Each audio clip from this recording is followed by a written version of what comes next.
Hello hello बच्चों। Start करते हैं बेटा अगला टॉपिक परमुटेशन। जैसे मैं आपको चैप्टर के स्टार्टिंग में बताया था, परमुटेशन का मतलब होता है अरेंजमेंट, राइट।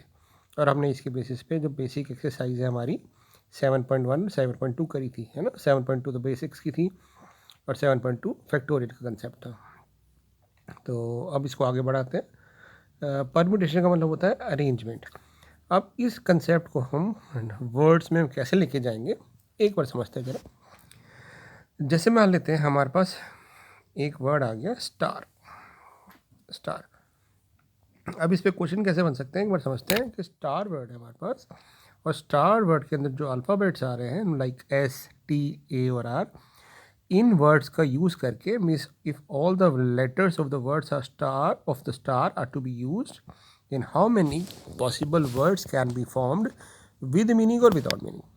मतलब हम एस का यूज़ करके, टी का यूज़ करके, ए और आर का यूज़ करके कितने वर्ड बना सकते हैं। तो हमें क्योंकि 4 लेटर यूज़ करने हैं तो इसका मतलब हमारे पास फिल करने के लिए 4 प्लेसेस हैं, ठीक बात है। तो हम कहेंगे कि this place can be filled in 4 ways. कोई भी प्ले नंबर आ सकता है यहाँ पे, एस टी ए और आर। अगला जो प्लेस है उसको हम 3 वे में फिल कर सकते हैं क्योंकि पहला प्लेस फिल हो चुका होगा एक अल्फ़ाबेट से, देन 2 एंड देन 1। यानी हमारे पास आंसर आया 4 फैक्टोरियल। अगर हम इसको फैक्टोरियल में लिखें यानी हमारे पास आंसर आया 24। तो हम ये कह सकते हैं कि जितने भी अल्फ़ाबेट्स हमारे पास होंगे किसी वर्ड में, तो उन सबको अरेंज करने के लिए कितना आंसर आएगा, उतने फैक्टोरियल आंसर आएगा। यानी जैसे अगर मैं आपको बोलूँ कि मेरे पास एक नाम है राम, ठीक है, और मुझे इस के सारे अल्फ़ाबेट्स को अरेंज करना है, कितने वर्ड्स मैं बना सकता हूँ, तो आप कहोगे 3 फैक्टोरियल हमारा आंसर आएगा, क्योंकि 3 words can be arrange in 3 factorial में, तो हमारे पास आंसर आ जाएगा 6। तो ये तो एक कंसेप्ट चल रहा है, राइट। अब प्रॉब्लम तब आती है जब हमारे पास एक से ज़्यादा अल्फ़ाबेट्स आ जाते हैं। जैसे कि मान ले पास हमारे पास नाम आ गया राजा, राइट, राजा वर्ड आ गया। तो राजा में तो 4 अल्फ़ाबेट आ रहे हैं, तो इनको तो हमें अरेंज करना चाहिए 4 फैक्टोरियल में। बट क्या है कि वहाँ पे 2 ए है, तो जो दोनों ए हैं वो तो एक जैसे सेम है, उनको हम आइडेंटिकल मानते हैं, मतलब उसको डिफरेंट तो नहीं मान सकते। तो इसका मतलब है मुझे जब हम उन चौथे दूसरे वर्ड को, इन दोनों को अगर मैं अल्फ़ाबेट अलग अलग मानता हूँ तब तो मेरा 4 फैक्टोरियल आंसर आएगा। बट ये तो दोनों सेम है, इसका मतलब है मेरे पास 2 वर्ड्स रिपीट होंगे। रिपीट होंगे मतलब 2 आइडेंटिकल वर्ड्स होंगे। तो हम क्या करते हैं उस केस में, उतने फैक्टोरियल से हम आंसर टोटल को डिवाइड कर देते हैं। यानी हमारे पास 24 वर्ड्स बन रहे थे, तो हमने इसको 2 से डिवाइड कर दिया, तो हमारे पास आंसर आ गया 12, राइट। तो ये हम कह सकते हैं कि जितने भी वर्ड्स रिपीट होते हैं उतने फैक्टोरियल से हम उसको डिवाइड कर देते हैं। इसको अगर आपको थोड़ा सा और क्लियर कर समझना हो तो राम का एग्जांपल लेते हैं कि जैसे मैंने बोला कि राम में जो 3 अल्फ़ाबेट आ रहा है उसको हम अरेंज कैसे कर सकते हैं, तो हमने पढ़ा था 6 वेज में अरेंज कर सकते हैं। मान लेते हैं मेरे पास नाम आ रहा है ए आर एम। वो 6 वर्ड कौन से बनेंगे अगर मैं बनाना चाहूँ, तो एक बनेगा अगर मैं पहले प्लेस पे ए फिक्स कर दूँ तो ए आर एम, फिर ए एम आर, फिर एम ए आर, फिर एम आर ए, फिर आर ए एम और आर एम। ये 6 वर्ड बनेंगे, ठीक है बेटा। अब अगर मैं एम को और ए को सेम कर दूं, यानी मेरे पास अब वर्ड हो गया आर ए ए, तो ये जो 6 वर्ड थे वो कैसे बनेंगे, देखो मैं क्या कर रहा हूँ, एम को ए रख रहा हूँ यानी एम को हटा रहा हूँ, तो मेरे पास ये वर्ड हो जाएगा ए आर ए। ये हो जाएगा मेरे पास ए आर, फिर मेरे पास हो जाएगा ए आर क्योंकि एम को मैं रिप्लेस कर रहा हूँ, फिर हो जाएगा ए आर ए, फिर हो जाएगा आर ए और फिर हो जाएगा आर ए। तो आप देखो कितने वर्ड हो गए हमारे पास। अब ये दोनों सेम है, ये दोनों सेम है और ये दोनों सेम है, यानी जो टोटल 6 वर्ड थे उनमें हर 2 बार आ रहा है, तो हमने 6 को 2 से डिवाइड कर दिया तो टोटल रह गया हमारे पास 3 वर्ड। तो यानी इसका मतलब है कि उतने वर्ड आइडेंटिकल होने शुरू हो जाते हैं, इसलिए हमने इसको 2 फैक्टोरियल से डिवाइड कर दिया। अब अगर मैं एम को और ए को और आर को भी बराबर रख दूँ, तीनों को बराबर रख दूँ, मतलब एम भी ए है और आर भी है, तो मेरा वर्ड जो आर ए एम था वो बन जाएगा आर आर आर। तो इसको मैं कितने वे में अरेंज कर सकता हूँ, कहेंगे एक ही वे में अरेंज कर सकते हैं। तो मेरे पास जो टोटल वर्ड हो गए हमारे पास, है ना, जो टोटल वर्ड हो गए मेरे पास वो कितने हो गए, पहले 6 थे, अब मेरे को एक ही वर्ड आया यानी 6/6, यानी 6/3 3 फैक्टोरियल। तो यानी जितने वर्ड थे उतने में हमने उसको अरेंज कर दिया। तो लॉजिक क्या है कि जितने वर्ड आपके बनते हैं, मतलब जितने भी वर्ड रिपीट हो रहे होते हैं उतने फैक्टोरियल से हम डिवाइड कर देते हैं। ठीक है, जैसे मैं आपको एक और एग्जांपल समझाता हूँ। जैसे मेरा नाम है शशांक, तो इसमें कितने अल्फ़ाबेट आ रहे हैं? तो हम कहेंगे इसमें तो 8 अल्फ़ाबेट्स आ रहे हैं। तो इनको अरेंज करने के लिए कितने वर्ड बन सकते हैं? तो कहेंगे इससे हमारे बन सकते थे 8 फैक्टोरियल वर्ड्स, राइट। बट क्योंकि मेरे पास 2 एस रिपीट हो रहे हैं तो हम 2 फैक्टोरियल से डिवाइड कर देंगे, क्योंकि वो आइडेंटिकल वर्ड देंगे। मेरे पास 2 एच रिपीट हो रहे हैं तो हम 2 फैक्टोरियल से डिवाइड कर देंगे, क्योंकि वो भी सेम वर्ड देंगे। और 2 ए रिपीट हो रहे हैं तो 2 फैक्टोरियल, यानी जितने भी वर्ड रिपीट होते हैं उतने फैक्टोरियल से हम डिवाइड करते रहते हैं, क्योंकि वो सेम वर्ड्स देते हैं। तो ये एक बहुत सिंपल सा कंसेप्ट होता है। ठीक है, और कोई देखिए, मान लेते हैं मेरे पास एक नाम आ गया टिन्नी। मान लेते हैं किसी बच्चे का नाम टिन्नी है, इसको हम कितने में अरेंज कर सकते हैं? तो हम कहेंगे टोटल 5 वर्ड्स हैं, तो 5 वर्ड्स को हम अरेंज कर सकते हैं 5 फैक्टोरियल में। बट क्योंकि हमारे पास 2 एन रिपीट हो रहे हैं इसलिए 2 एन से डिवाइड कर देंगे, 2 आई रिपीट हो रहे हैं तो 2 फैक्टोरियल से, यानी हमारे पास कितने वर्ड बन जाएंगे? 5 फैक्टोरियल होता है 120 डिवाइडेड बाई 2 डिवाइडेड बाई 2, तो यानी आपके पास आ जाएगा 4 से डिवाइड कर देंगे तो 30 डिफरेंट वर्ड्स हम बना सकते हैं टिन्नी से। तो इस तरह से हम क्वेश्चंस को डील करते हैं। ठीक है, अब चलते हैं हम आगे एनसीईआरटी पे। अब उससे पहले एक कंसेप्ट और बता दूं कि अगर आपको मैं बोलूं कि मेरे को ना एन आइटम्स है और मुझे उसमें से आर को अरेंज करना है, आर आइटम्स को अरेंज करना है, यानी आर प्लेसेस है मेरे पास, तो मैं कहूँगा इस प्लेस पे मेरे पास कोई भी एन आइटम आ सकते हैं, इस प्लेस पे मेरे पास कोई भी n-1 आइटम आ सकती है, फिर n-2 आ सकती है। और अगर मेरे को r आइटम तक जाना है तो जैसे 1 के लिए n आया, 2 के लिए n-1 आया, 3 के लिए n-3 आया, तो यहाँ पे हो जाएगा n-r। यहाँ पे अगर मैं 3 प्लेस करता तो मेरे पास आता ये है ना, तो यानी r आइटम्स को प्लेस करना है तो मेरे पास ये वर्ड आ रहा है। तो अगर मैं इसको फैक्टोरियल में कन्वर्ट करूँ तो फैक्टोरियल में तो ये बन नहीं रहा, क्योंकि फैक्टोरियल में तो 1 तक जाता है। तो इसको फैक्टोरियल में कन्वर्ट करने के लिए हमने क्या किया, तो मेरे पास है ये n-r-1, तो हमने इसको मल्टीप्लाई कर दिया यहाँ पे n-r-2 से n-1 से और अप टू 1 तक। तो मैं कैसे, और डिवाइड किया तो मल्टीप्लाई भी करूँगा। ठीक है, तो मैंने डिवाइड कर दिया इस तरह से n-r प्लस 1, फिर n-r प्लस 2 और करता गया टिल 1 तक। तो मेरे पास ये आ गया आपके पास n factorial upon n-r factorial. तो इस प्रेजेंटेशन को हम डिनोट करते हैं, हमने मान लिया कि हम इस प्रेजेंटेशन को डिनोट करेंगे n-p से, यानी जब भी हमें n आइटम्स को अरेंज करना, n आइटम में से r को अरेंज करना होगा तो हम परम्यूटेशन का एग्जांपल लगाएंगे और उसका फॉर्मूला होगा n factorial upon n-r factorial. ये सिर्फ एक प्रेजेंटेशन है, अगर आपको ये परम्यूटेशन नहीं लगानी तो आप डायरेक्ट भी कर सकते हैं जैसे ये। अब जैसे मैं बोलूँ आपको कि मेरे को 5 आइटम्स है, 5 को अरेंज करना है, तो हम ऐसे नॉर्मली कैसे करते आए हैं कि फर्स्ट प्लेस पे 5 अरेंज हो सकते हैं, फिर 3, फिर 2, फिर 1, तो मेरे पास आंसर आ गया 5 फैक्टोरियल। बट इसी को अगर मैं फॉर्मूले से करता हूँ तो मैं कहता हूँ 5 आइटम्स है मेरे पास और मुझे 5 के 5 अरेंज करने हैं, यानी मेरे पास 5p5 आएगा। और मैं इस फॉर्मूले में जब लगाऊंगा तो 5 फैक्टोरियल अपॉन 5 माइनस r, यानी 5 माइनस 5 0 फैक्टोरियल आ जाएगा, और 0 फैक्टोरियल 1 होता है, तो हमारा आंसर 1 5 फैक्टोरियल आ जाएगा। यानी हम इस तरह से कह सकते हैं कि दोनों आंसर सेम हैं।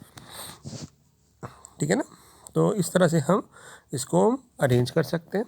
ठीक है, तो NPR का मतलब एक सिंपल सी नोटेशन होगी इसको अरेंज करने की, हालांकि इसको जब नहीं भी लगाओगे तब भी चलेगा। ठीक है, हम मानते हैं हम कुछ NCERT के क्वेश्चन करते हैं। जैसे फर्स्ट क्वेश्चन आ गया, how many 3 digit numbers can be formed using the letters 1 to 9 if no digit is repeated. 3 digit number बनाने हैं हमें और 1 से 9 तक। तो अगर मैं इसको डायरेक्ट करूँ तो कैसे करूँगा, मैं कहूँगा डायरेक्ट करना है मुझे, तो डायरेक्ट कैसे करूँगा, देखिए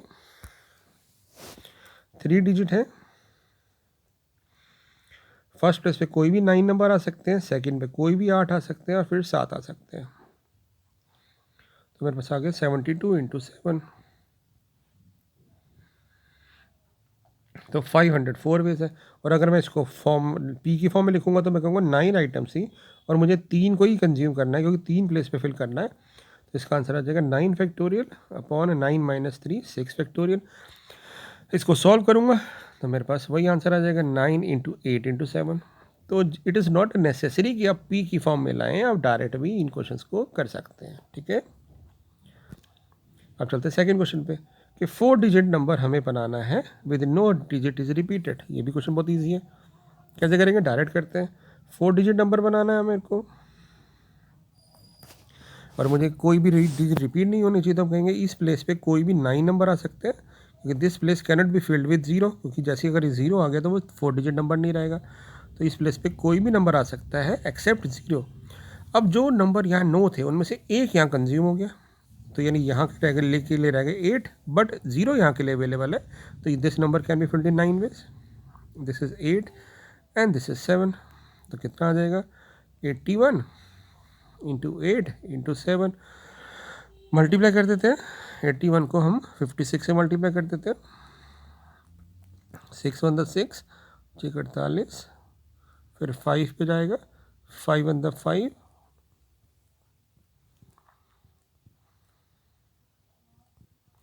हमारे पास आंसर आ जाएगा 4536। तो इतने में हम इसको मल्टीप्लाई कर सकते हैं। तो डायरेक्ट क्वेश्चन है सारे के सारे। थर्ड क्वेश्चन देखते हैं कि 3 डिजिट इवन नंबर बनाना है यूजिंग द डिजिट 1 2 3 4 5 3 4 6 से। इसका मतलब है इवन नंबर बनाना है, तो इवन प्लेस पे हमारे पास इस प्लेस पे या तो 2 आ सकता है या 4 या 6। तो this position can be filled in 3 ways. अब हमारे पास टोटल नंबर थे 6, एक नंबर यहाँ कंज्यूम हो गया, तो इधर के लिए रह गए 5 और इधर के लिए रह गए 4। तो कितने नंबर बन गए हमारे पास 60। तो हम कह सकते हैं कि इससे 60 इवन नंबर हम बना सकते हैं। तो ये भी डायरेक्ट क्वेश्चन था। There is no need to apply NPR। क्या ज़रूरत है, जब हम क्वेश्चन को सिंपल वे में कर सकते हैं तो डिफ़िकल्ट क्यों बनाए उसको। फोर्थ क्वेश्चन पे चलते हैं। 4 डिजिट नंबर बनाना है हमें यूजिंग दीज डिजिट्स, कोई भी डिजिट रिपीट नहीं होने चाहिए।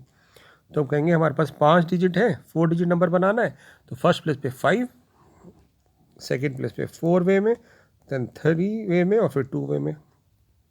तो 20 इंटू 6 120 वर्ड्स आ गए, 120 नंबर्स बन गए। अब अगर इसमें से इवन कितने होंगे, तो इवन के लिए हमारे पास कंडीशन होगी, इवन के लिए क्या कंडीशन होगी कि यहाँ पे इस प्लेस पे इवन नंबर आना चाहिए, यानी 2 या 4 आ सकता है। अब 5 में से 2 नंबर यहाँ कंज्यूम हो गए, तो यहाँ पे 4 आ सकते हैं, मतलब एक ही कंज्यूम होगा, 2 तो वेज हो गए, फिर 3 आ सकते हैं और फिर 2 आ सकते हैं।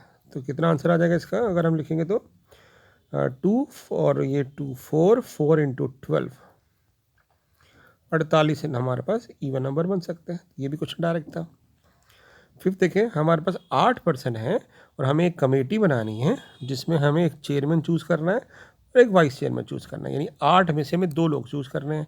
तो कहेंगे chairman can be chosen in 8 ways और the other position can be chosen in 7 ways, क्योंकि यहाँ पे लिखा हुआ है कि जो पर्सन एक पोस्ट को होल्ड कर लेता है वो दूसरे के लिए अवेलेबल नहीं होगा। तो 56 वेज होंगे।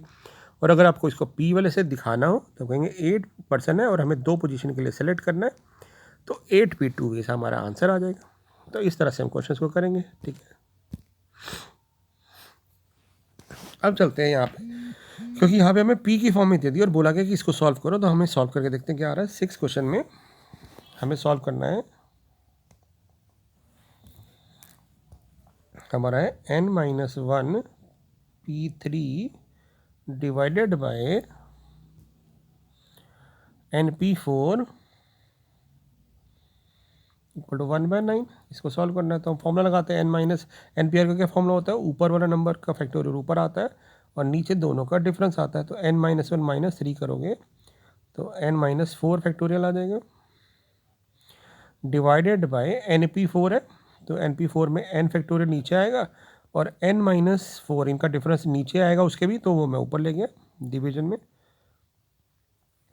तो ये मेरे पास हो गया 1/9, ये कैंसिल आउट हो गया, तो मेरे पास आ गया n-1 factorial upon n factorial, जिसको हम ले सकते हैं n इंटू n-1 फैक्टोरियल, क्योंकि हम फैक्टोरियल कहीं भी रोक सकते हैं। तो ये कैंसिल आउट हो जाएगा, तो 1/n इक्वल टू 1/9 आ गया, यानी n हमारे पास 9 हो गया। तो बहुत सिंपल क्वेश्चन था ये तो, है ना। अगले क्वेश्चन पे देखते हैं क्या है। अब हमें प्रूफ निकालना है, 6 की बात हो गया, 6 क्वेश्चन हो गया। 7th हमें 5PR का फॉर्मूला लगाते हैं। क्या फॉर्मूला हो जाएगा? 5 factorial upon 5 minus are factorial. Right side पे क्या होगा? 2 मल्टीप्लाई 6, तो 6 फैक्टोरियल अपॉन 6 माइनस, इसको ना ब्रैकेट का यूज़ करेंगे, 6 माइनस आर माइनस 1 फैक्टोरियल। तो जब ब्रैकेट ओपन करेंगे तो ये आ जाएगा 7 माइनस आर फैक्टोरियल। ठीक है, अब इसको ध्यान से देखना, मैं सॉल्व कैसे करूँगा। 5 माइनस आर और 7 माइनस आर में से कौन सा बड़ा है? ऑब्वियसली 7 माइनस आर, क्योंकि 7 माइनस आर को जब ब्रेक करेंगे तो ये आ जाएगा हमारे पास, और 6 फैक्टोरियल को भी ब्रेक करेंगे तो आ जाएगा 6 इंटू 5 फैक्टोरियल। अब इसको ब्रेक करेंगे, पहले आएगा 7 माइनस आर, इसके बाद एक नंबर कम हो जाएगा 6 माइनस आर, और फिर एक नंबर कम हो जाएगा 5 माइनस आर का फैक्टोरियल। रोक देते हैं,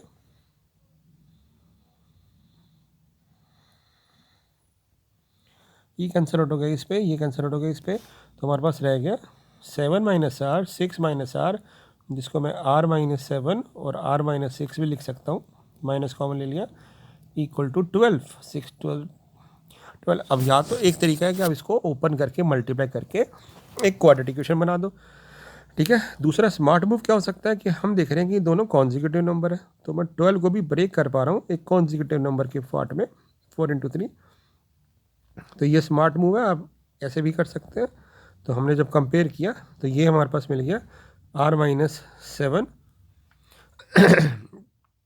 इक्वल टू 4।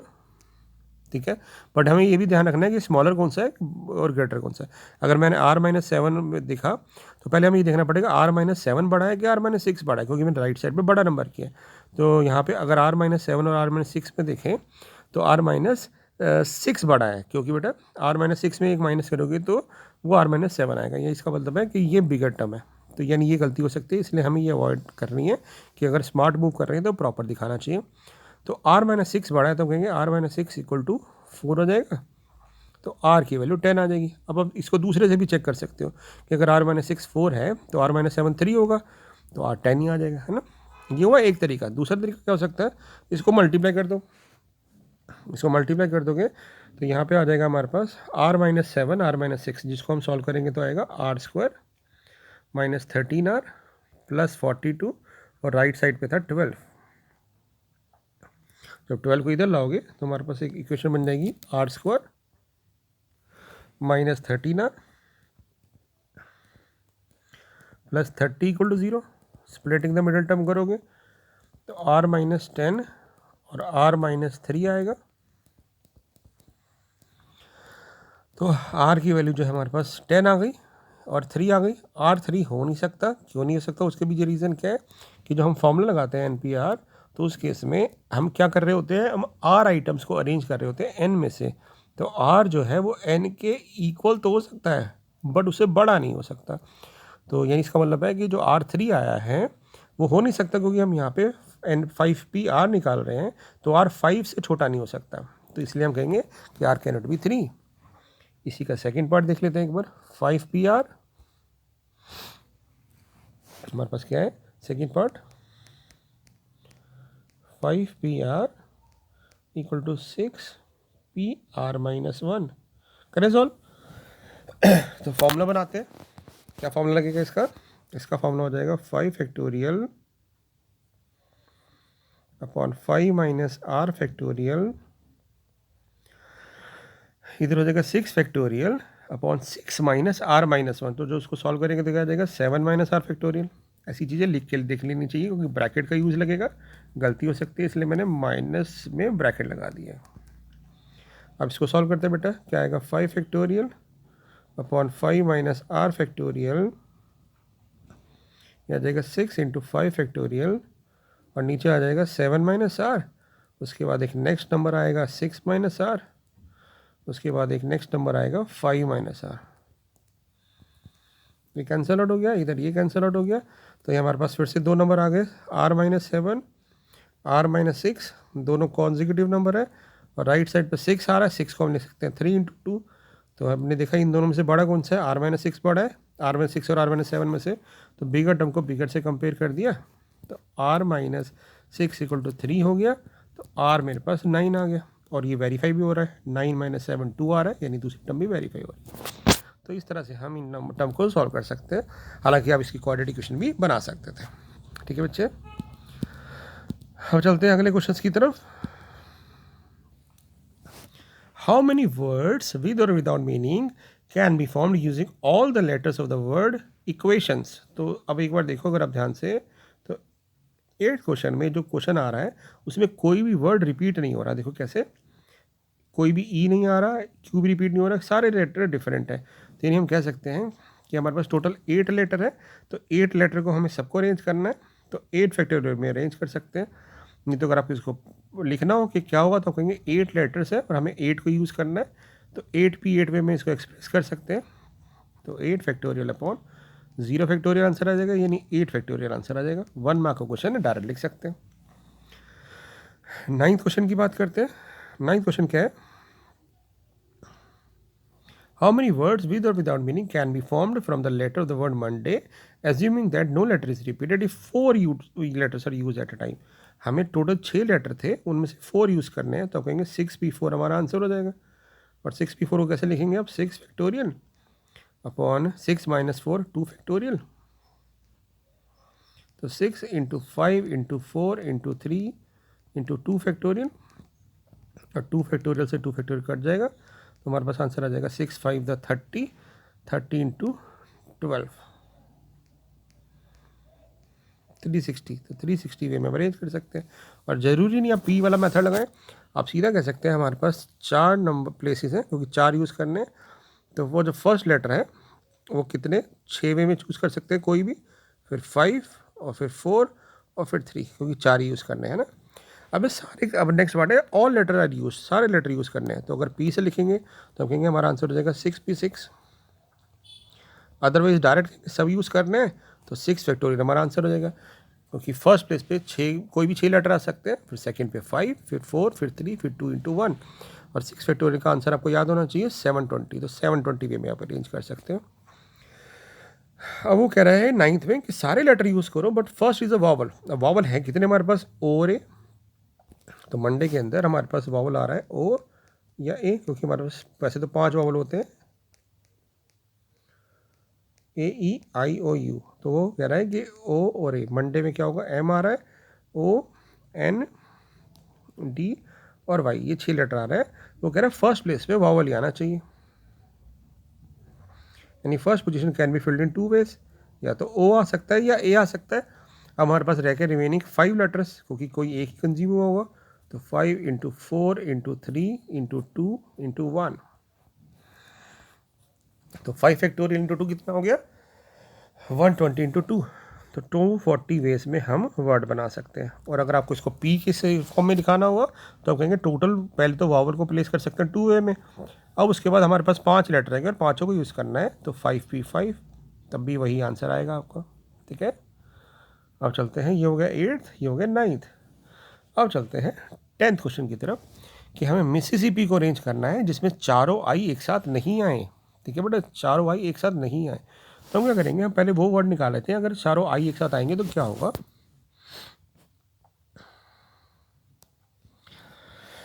तो एक बार देखिए मिसिसिपी में वर्ड कितने आएंगे,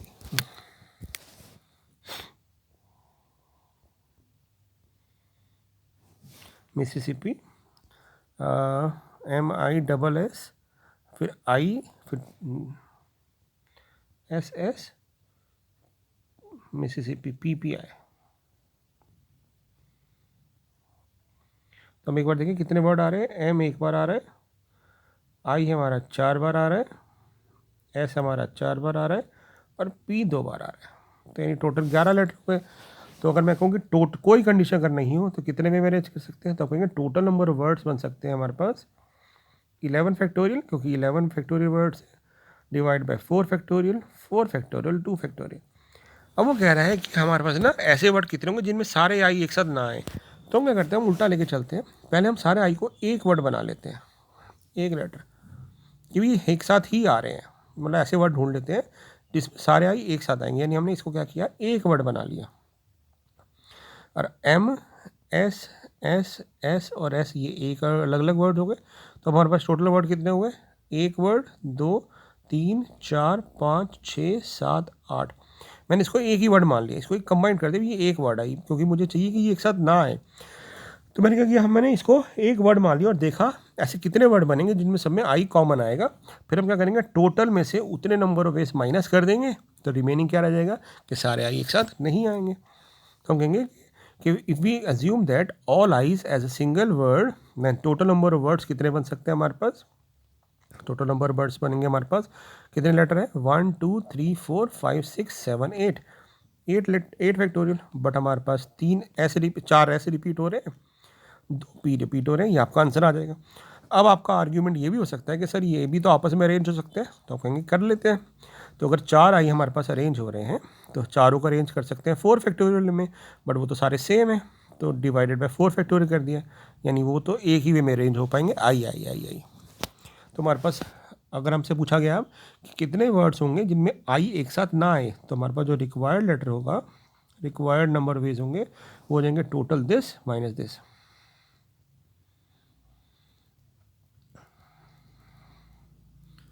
अब आप अगर ये क्वेश्चन 2 नंबर का है तो यहीं भी छोड़ सकते हैं, और अगर आपको बोला गया कि इसको सॉल्व करके दिखाओ तो फिर आप क्या करोगे, ऐसा करो 8 factorial upon 4 factorial, 2 factorial common लो, तो हमें यहाँ बचेगा 11 10 9 और एक 4 फैक्टोरियल एक्स्ट्रा बचेगा, और इसकी कैलकुलेशन कर देंगे तो हमारा आंसर आ जाएगा। नहीं तो आप इस क्वेश्चन को फैक्टोरियल में भी छोड़ सकते हैं। ठीक है, लास्ट क्वेश्चन देखते हैं 11th। कह रहा है परम्यूटेशन वर्ड है, इसको अरेंज करना है, वर्ड स्टार्ट विद पी होना चाहिए और एंड विद एस होना चाहिए। ठीक है, तो एक बार देखते हैं परम्यूटेशन वर्ड है हमारे पास, कितने लेटर हैं 1 2 3 4 5 6 7 8 9 10 11 12 लेटर है, 4 4 और 4 है ना, 12 लेटर है हमारे पास। और इसमें क्या हो रहा है, 2 टी रिपीट हो रहे हैं, एक बार देख लेते हैं 12 कौन से वर्ड है।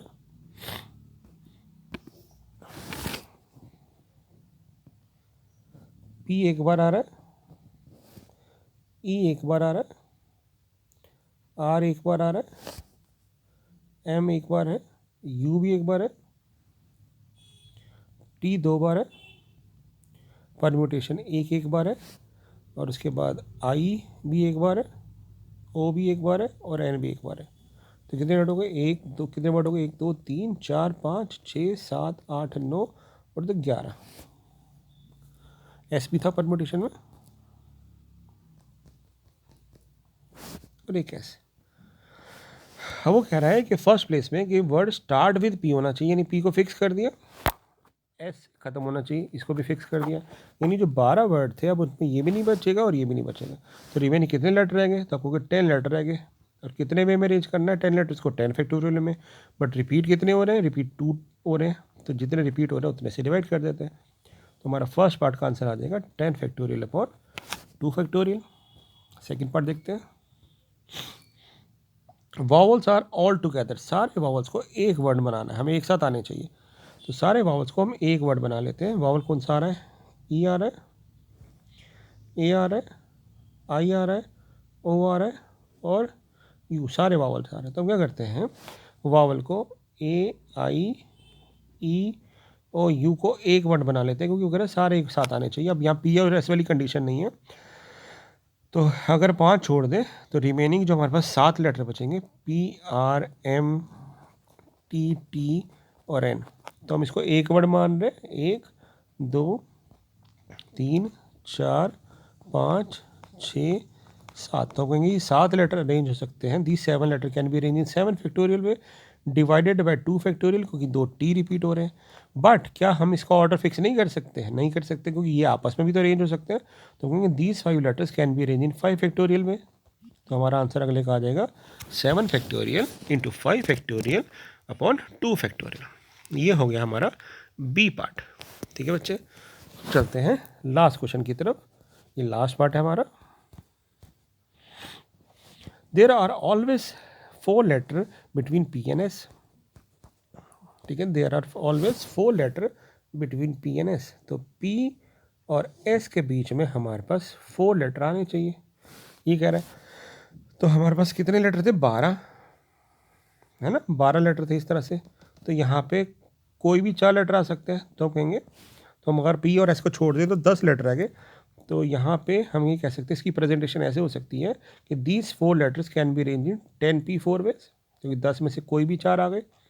अब जब ये 10 में से 4 आ गए बेटा, तो हमारे पास ये जो वर्ड बन गया, ये कंबाइंड वर्ड हो गया, 6 लेटर का एक वर्ड बन गया। और इसके अलावा 6 लेटर और अभी बचे होंगे, है ना, 6 ये है और 6 ये, टोटल 12 थे। तो यानी ये 6 जो लेटर बचे हमारे पास और ये एक पूरा ग्रुप बन गया। तो these 7 letter can be arrange in 7 factorial ways, but divided by 2 factorial भी आएगा, क्योंकि 2 टी रिपीट हो रहे हैं, चाहे वो यहाँ हो चाहे वो यहाँ हो, तो 2 फैक्टोरियल तो आएगा।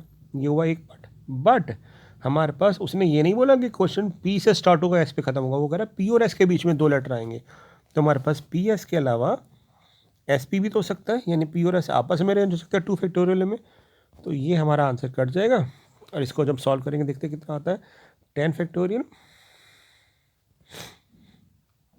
अपॉन 10 माइनस ये 4, 6 फैक्टोरियल हो जाएगा। और इसको हम सॉल्व कर देंगे तो हमारे पास ये आंसर आ जाएगा जो भी हमें चाहिए, ठीक है ना।